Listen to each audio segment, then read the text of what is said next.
So, you thought of starting Cyberpunk fresh, or maybe you want to check out some of the new stuff but didn't know where to begin. Well, I got just the video for you. Cyberpunk has changed a lot in the past few updates, and with so many of you out there being new to it, I think it's time we go over my favorite beginner tips and tricks so that you can get the perfect start in Cyberpunk 2077. At number 1, early on, a Delamain taxi ruins your car, and while you can wait for them to repair it or buy a new one, you can simply get Jackie's bike for absolutely free until you get enough cash at hand for something else.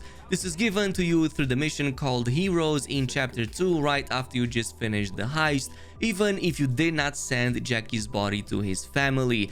I still recommend you do that though, because you also have to wait a little bit less in-game to get that bike, and at the same time you also get access to Jackie's iconic pair of pistols that you can't otherwise unless you send that body to his family. So you'll have to send a message to Mama Wells and then call her to take part in Jackie's ofrenda, where you also get to learn more about him, and at the end of it, Mama Wells gives you the keys to his bike directly. And if you further skip 24 hours and come back to the same table, you'll also get his 2 pairs of iconic pistols that will help you a ton in the early stages. Now, if you happen to have missed that or want straight up a legendary weapon early as well with a great fire rate, then also check out Shoot to Thrill, the mission that you do for Wilson back at V's apartment building. You have to compete in a shooting range competition with other NPCs, and if you pull off at least 90 out of 100 points, you'll win that legendary Lexington pistol right away.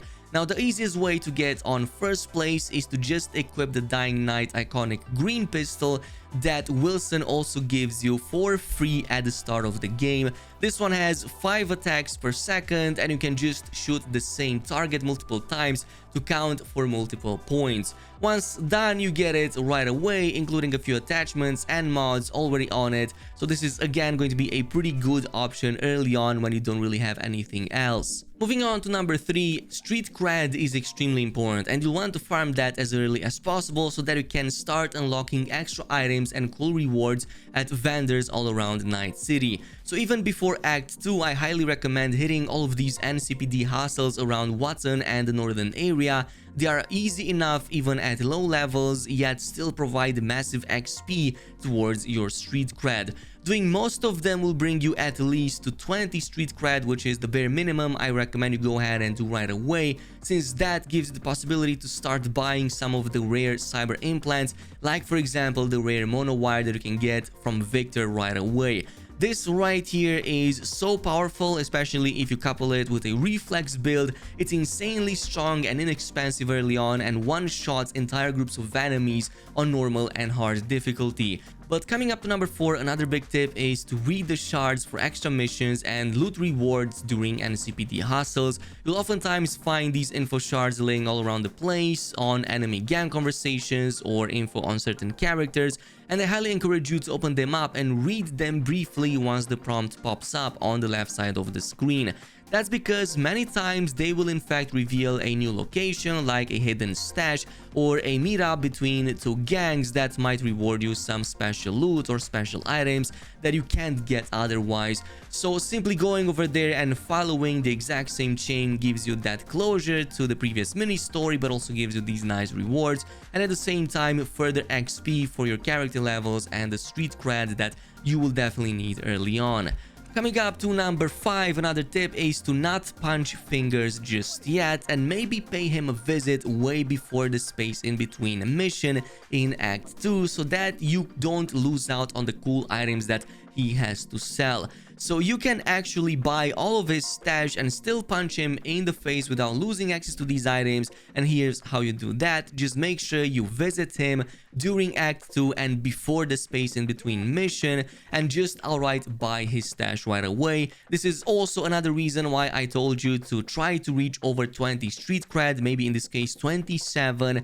During that, you can go ahead and buy this legendary Sandavistan, which is one of the best in the game, but he also sells other legendary and epic implants that you can't get at any other Ripper Dock in Night City.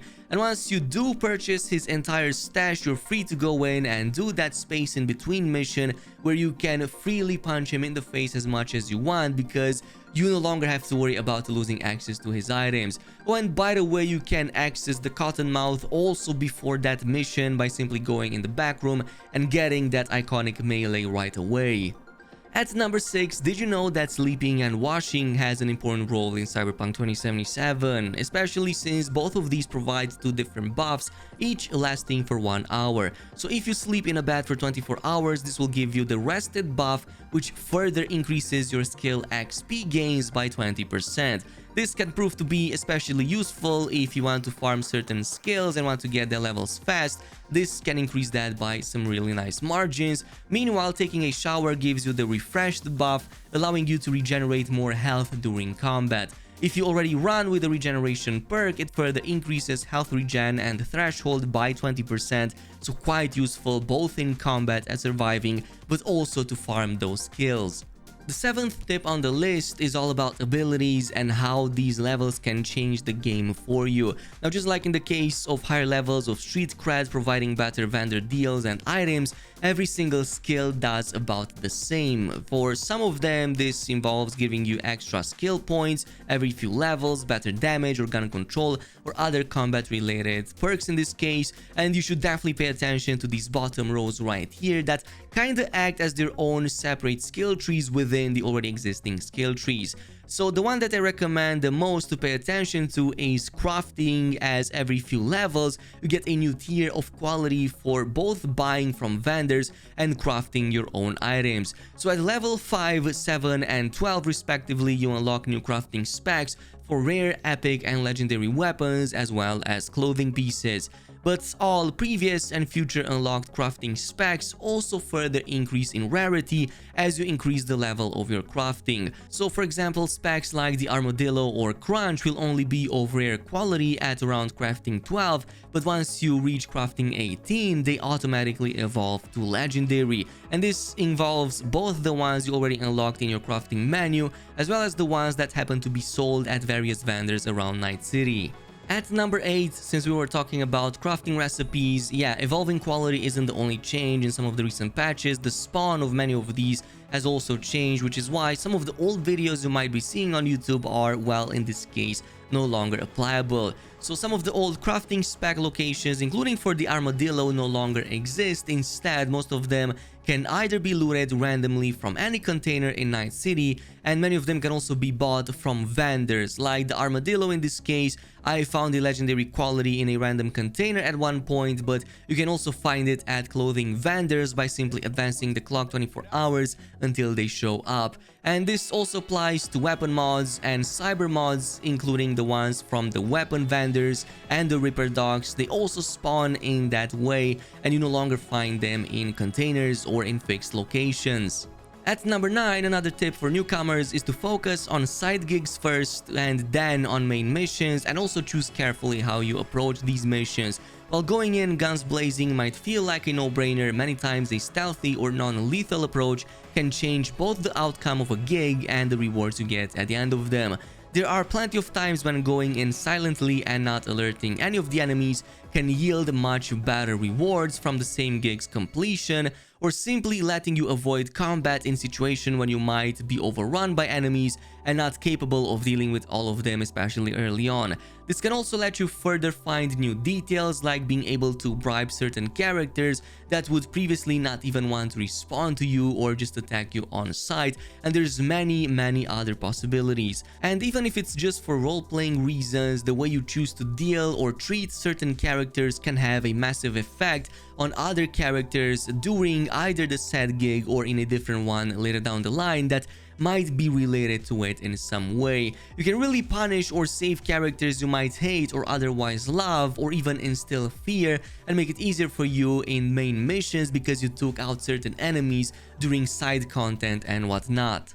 And finally, at number 10, I recommend doing all of the fixer missions, as each of these will provide different rewards. So each fixer appears on the map with a set of total gigs, but since 1.5, completing all of these in that series will give you special rewards from each of them. So Dino doing all 5 out of 5 gigs for him in the city center gives you a really awesome green tinted Quadra Type 66, very fast and very awesome looking. You also get another vehicle from Dakota Smith if you finish all 9 out of 9 of her gigs in Badlands, which is going to be the Thornton Saguaro, another really awesome looking one. But you can also get weapons, like for example, Padre gives you the Seraph legendary pistol and its crafting recipe that gets higher and higher chances to set enemies on fire with each shot. El Capitan Reyes, on the other hand, gives you the Bloody Mary legendary shotgun and its crafting recipe, a really nice weapon with graffitis on it and a high chance to further dismember enemies. And finally, Wakako gives you the Byaku legendary katana, really unique looking one with gold and black that I believe is the only one in Cyberpunk that comes with a gap closing mechanic. And yeah, this is pretty much it with the biggest tips and tricks in Cyberpunk 2077. Thanks so much for watching, and I'll see you guys in the next video.